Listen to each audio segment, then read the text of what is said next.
que é o dia do julgamento? O dia do julgamento final e definitivo de Deus sobre a sociedade pecaminosa é conhecido como Dia do Julgamento.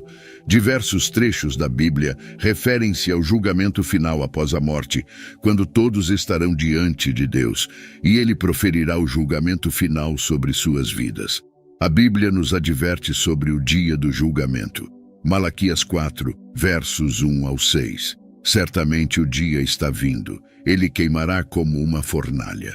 Todos os arrogantes e todos os malfeitores serão palha, e o dia que está vindo os incendiará, diz o Senhor Todo-Poderoso.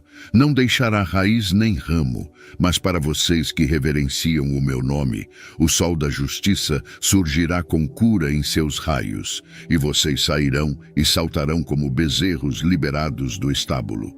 Então vocês pisarão os ímpios, eles serão cinzas sob a sola dos seus pés no dia em que eu agir, diz o Senhor Todo-Poderoso. Lembrem-se da lei do meu servo Moisés, dos decretos e leis que lhe dei no Horebe para todo o Israel. Vejam, enviarei o profeta Elias a vocês antes daquele grande e terrível dia do Senhor chegar. Ele converterá o coração dos pais aos filhos e o coração dos filhos a seus pais. Caso contrário, virei e ferirei a terra com maldição. João Batista falou da necessidade de fugir da ira vindoura, Lucas 3, verso 7. João dizia às multidões que saíam para ser batizadas por ele: raça de víboras, quem vos ensinou a fugir da ira vindoura? Paulo escreveu aos impenitentes: por causa de sua teimosia e coração impenitente, vocês estão acumulando ira contra si mesmos para o dia da ira de Deus, quando seu justo julgamento será revelado. Deus retribuirá a cada um de acordo com o que fez. Salmos 62, verso 12. Também a ti, Senhor, pertence a misericórdia, pois retribuis a cada um de acordo com as suas obras. Romanos 2, versos 5 e 6. Mas por causa de sua teimosia e seu coração impenitente, vocês estão acumulando ira contra si mesmos para o dia da ira de Deus, quando seu justo julgamento será revelado. Deus retribuirá a cada pessoa de acordo com o que fez. Várias vezes na Bíblia, Deus julga indivíduos e nações. Isaías 17, versos 1 ao 23, por exemplo, é uma série de julgamentos pronunciados contra Damasco, Egito, Cuxi, Babilônia, Arábia, Jerusalém e Tiro. Esses julgamentos localizados servem para prenunciar o julgamento final. O julgamento de Deus sobre todo o mundo é descrito em Isaías 24. Muitas vezes há um julgamento temporal sobre o pecado nesta vida, mas o julgamento final acontecerá no fim dos tempos. Apocalipse 19, versos 17 ao 20. 1. Registra uma grande guerra na qual os adversários de Deus são mortos, e isso pode muito bem ser a imagem que a maioria das pessoas tem em mente quando pensam no dia do julgamento. No entanto, este é apenas um julgamento temporal sobre as pessoas vivas no momento da grande batalha. O julgamento final abrangerá todos os que já viveram e designará as pessoas ao seu destino final. Apocalipse 19, versos 17 ao 21. Então vi um anjo parado no sol, e ele gritou com voz forte, dizendo a todas as aves que voam pelo meio do céu: venham e reúnam-se para o grande banquete de Deus, para que vocês possam comer a carne de reis, a carne de comandantes, a carne de homens poderosos, a carne de cavalos e dos que os montam, e a carne de todas as pessoas livres e escravas, pequenas e grandes. E vi a besta, os reis da terra e seus exércitos reunidos para guerrear contra aquele que estava montado no cavalo e contra o seu exército. Então a besta foi capturada, e com ela o falso profeta que realizava sinais em sua presença, com os quais enganava aqueles que receberam a marca da besta e aqueles que adoravam a sua imagem. Esses dois foram lançados vivos no lago de fogo ardente com enxofre, e os demais foram mortos com a espada que saía da boca daquele que estava montado no cavalo, e todas as aves se fartaram de suas carnes. Uma das descrições mais vívidas do dia do julgamento pode ser encontrada em Apocalipse 20, versos do 10 ao 15. E o diabo, que os enganava, foi lançado no lago de fogo e enxofre, onde a besta e o falso profeta já haviam sido lançados. Eles serão atormentados dia e noite, para todo o sempre. Então vi um grande trono branco e aquele que nele se assentava. Da sua presença fugiram a terra e o céu, e não se achou lugar para eles. E vi os mortos, grandes e pequenos, de pé diante do trono, e livros foram abertos. Outro livro foi aberto, que é o livro da vida. Os mortos foram julgados de acordo com o que tinham feito, conforme o que estava registrado nos livros. O mar entregou os mortos que nele havia, e a morte e o Hades entregaram os mortos que neles havia, e cada pessoa foi julgada de acordo com o que tinha feito. Então a morte e o Hades foram lançados no lago de fogo. O lago de fogo é a segunda morte. Este verso revela que Deus é o juiz supremo e final. Já que Jesus indica que é o Filho quem presidirá o último julgamento, podemos deduzir que é Ele quem atualmente ocupa o trono. João 5, versos 16 ao 30. Por essa razão, os judeus perseguiram Jesus e procuraram matá-lo, porque ele fazia essas coisas no sábado. Mas Jesus respondeu-lhes: Meu Pai trabalha até agora, e eu trabalho também. Por isso, os judeus procuraram ainda mais matá-lo, porque ele não apenas quebrava o sábado, mas também dizia que Deus era seu Pai, fazendo-se igual a Deus. Então Jesus respondeu e disse-lhes: em verdade vos digo, o Filho não pode fazer nada de si mesmo, senão o que vê o Pai fazer. Pois tudo o que ele faz, o Filho também faz de igual modo. Pois o Pai ama o Filho e lhe mostra tudo o que faz, e lhe mostrará obras maiores do que estas, para que vocês se maravilhem. Pois assim como o Pai ressuscita os mortos e lhes dá vida, assim também o Filho dá vida a quem ele quer. Pois o Pai a ninguém julga, mas deu todo o julgamento ao Filho, para que todos honrem o Filho, assim como honram o Pai. Quem não honra o Filho, não honra o Pai que o enviou.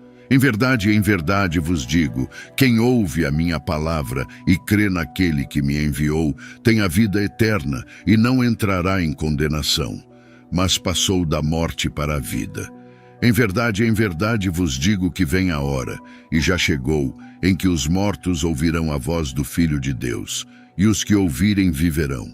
Pois assim como o Pai tem vida em si mesmo, assim concedeu ao Filho ter vida em si mesmo. E deu-lhe autoridade para executar o julgamento também, porque é o Filho do homem. Não vos maravilheis disso, pois vem a hora em que todos os que estão nos túmulos ouvirão a sua voz e sairão. Aqueles que fizeram o bem para a ressurreição da vida, e aqueles que praticaram o mal para a ressurreição da condenação. Eu não posso fazer nada de mim mesmo. Conforme ouço, julgo, e o meu julgamento é justo, porque não busco a minha vontade, mas a vontade do Pai que me enviou. Apocalipse 7, verso 17. Pois o Cordeiro que está no meio do trono os apacentará e os guiará às fontes das águas da vida. E Deus enxugará de seus olhos toda lágrima. Além disso, é claro que essa avaliação é abrangente. Isso inclui todos que já faleceram, tanto grandes quanto pequenos, insignificantes assim como significativos. No dia do julgamento, ninguém será poupado. No dia do julgamento, as pessoas serão julgadas com base no que fizeram ao longo de suas vidas. Em outras palavras, serão julgadas segundo as obras que produziram. Não se será julgado com base nas ações ou inações dos outros. Ao contrário, cada indivíduo será responsabilizado exclusivamente por seus próprios atos aos olhos da lei. Mesmo que a avaliação seja baseada nas obras de alguém, não é um concurso no qual boas ações são comparadas contra as más. No final, o que determina se somos admitidos no paraíso ou no inferno é se nossos nomes estão escritos no livro da vida. Aqueles que não têm seus nomes escritos no livro da vida serão atormentados no lago que arde com fogo para sempre. Em Apocalipse 21, verso 27, afirma-se mais uma vez que apenas as pessoas cujos nomes estão escritos no livro da vida do Cordeiro poderão entrar no novo céu e na nova terra. Seria prudente que cada um se preparasse com antecedência para o dia final do julgamento, diante das enormes consequências envolvidas, o destino eterno. Como é possível para uma pessoa que pecou, e todos nós pecamos, ter seu nome inscrito no livro da vida do Cordeiro e depois poder comparecer diante de Deus no último julgamento e ser encontrado inocente? Como é possível para um pecador ser justificado aos olhos de um Deus santo e justo enquanto ainda escapa de sua ira? A Bíblia nos dá uma resposta inequívoca, sendo, pois, justificados pela fé, temos paz com Deus por meio de nosso Senhor Jesus Cristo. Romanos 5, verso 1.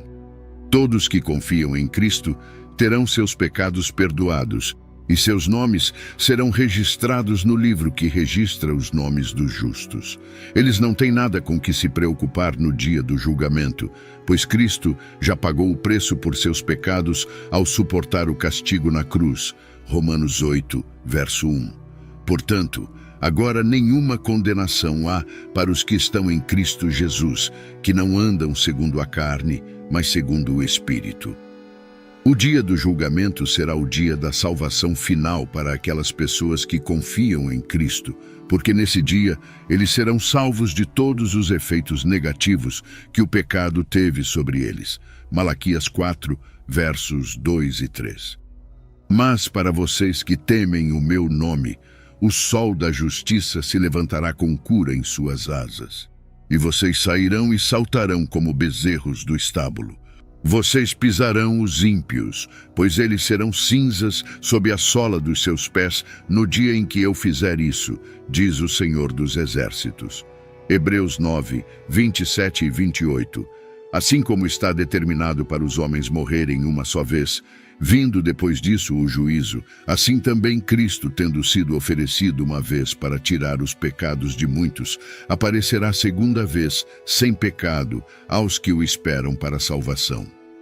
Diante de tudo o que foi exposto, fica evidente a magnitude e a seriedade do dia do julgamento, conforme descrito nas Escrituras Sagradas.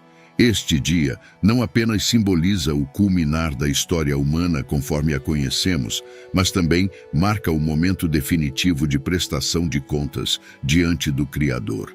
A mensagem bíblica é clara ao enfatizar a importância de viver uma vida alinhada aos preceitos divinos, reconhecendo a soberania de Deus e a redenção oferecida por Jesus Cristo. A reflexão sobre o dia do julgamento nos convida a examinar nossas próprias vidas, nossas escolhas e a maneira como temos caminhado neste mundo. É um chamado ao arrependimento genuíno, à transformação do coração e à busca incessante pela graça que é oferecida sem medida.